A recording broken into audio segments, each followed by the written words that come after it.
सम्मान नहीं होता। दुनिया में गरीबों को सम्मान नहीं मिलता, रोते तो हंसने को, रोते तो हंसने को पैगाम नहीं मिलता।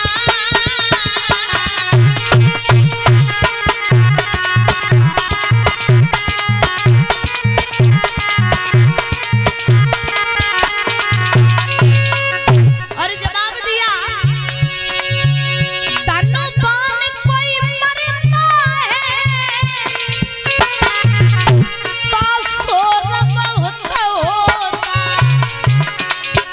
अगर कोई धनवान व्यक्ति मर जाए ना, कोई रईस आदमी मर जाए तो दूर दूर तक खबर फैल जाती है, भैया अच्छा व्यक्ति था, बहुत पैसे वाला था, मर गया, बहुत बुरा हुआ। तो दूर दूर से लोग आते हैं उसके जनाजे में रोने के लिए, शोक मनाने के लिए। लेकिन जब कोई गरीब मरता है,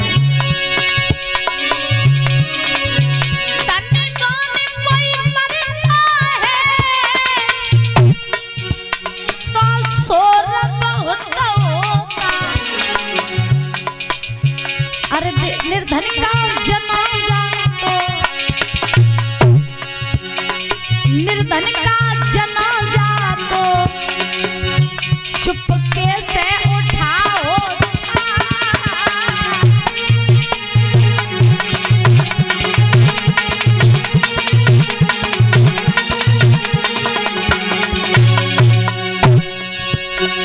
दुनिया में गरीबों को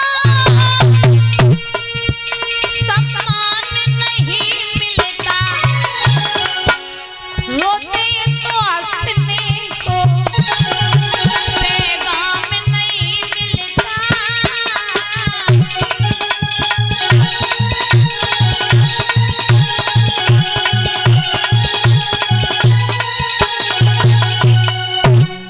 आज सुना शेष ने रो करके जवाब दिया, राजन रो तो मैं इसलिए रहा हूं कि अगर आज मेरे बाप के ऊपर गरीबी न होती तो मेरा बाप हमें बेचता नहीं।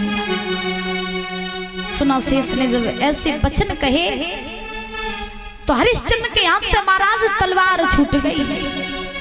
और जब हरिश्चंद्र के हाथ से तलवार छूटी तो हरिश्चंद्र ने आज वरुणदेव से कहा कि हे वरुणदेव, अब कुछ भी हो जाए मैं अपने हाथों से मैं इस सुना शेष की बलि यज्ञ में नहीं चढ़ा सकता। क्यों? क्योंकि अगर मैंने इस गरीब सुना शेष की बलि यज्ञ में चढ़ा दी तो इसके लिए तो मुझे कभी परमात्मा भी क्षमा नहीं करेगा।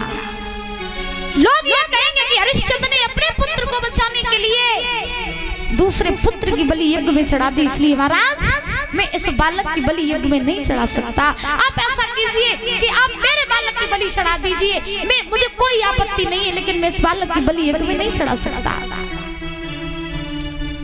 तो वरुणदेव ने एक बात कही, हरिश्चंद्र सुनो, अब ना तो मैं बलि इस बालक की लूंगा, ना बलि तुम्हारे बालक की लूंगा। और मैंने तुम्हें जो श्राप दिया था वो भी श्राप में वापस ले रहा हूं, लेकिन तुम्हें एक वचन फिर से देना पड़ेगा। तो हरिश्चंद्र बोले कौन सा वचन? तो वरुणदेव ने जवाब दिया कि तुमने हमसे झूठ बोला कि तुम्हारे संतान हो जाएगी तो तुम बलि चढ़ाओगे, लेकिन तुम अपने वचन से पीछे हट गए। लेकिन अब तुम मुझे ये वचन दो कि आज तुम झूठ बोले सो बोले, लेकिन जिंदगी में कभी झूठ नहीं बोलोगे। तो हरिश्चंद्र ने वहीं पर वरुण देवता को एक वचन दिया कि हे नाथ, जिंदगी में कितनी भी मुसीबत आ जाए, कितनी भी मुसीबत आ जाए, लेकिन मैं कभी भी झूठ नहीं बोलूंगा। उसी दिन से हरिश्चंद्र ने यह संकल्प लिया था कि मैं कभी झूठ नहीं बोलूंगा। तो कहा जाता है ना कि जब तक गिरोगे नहीं तब तक संभलोगे कैसे। और मनुष्य कितना भी बड़ा सत्यवादी हो, कितना भी बड़ा विद्वान हो, कितना भी बड़ा ज्ञानी हो, अगर मनुष्य बना है तो कभी ना कभी कुछ ना कुछ गलती हो ही जाती है। और एक गलती हरिश्चंद्र से हुई थी, और हरिश्चंद्र अपने जीवन में केवल और केवल एक ही बार झूठ बोले थे। उस दिन से हरिश्चंद्र ने संकल्प लिया कि मैं कभी जीवन में झूठ नहीं बोलूंगा। अब वरुण देवता वहां से चले गए, हरिश्चंद्र को ठीक कर दिया। अब सुनाशेष जो था वो अपने धाम को चला गया। इधर हरिश्चंद्र, तारा, रोहित बड़े अच्छी तरीके से अपना जीवन यापन कर रहे और हरिश्चंद्र बड़े आनंद से महाराज अवध का राज्य कर रहे हैं।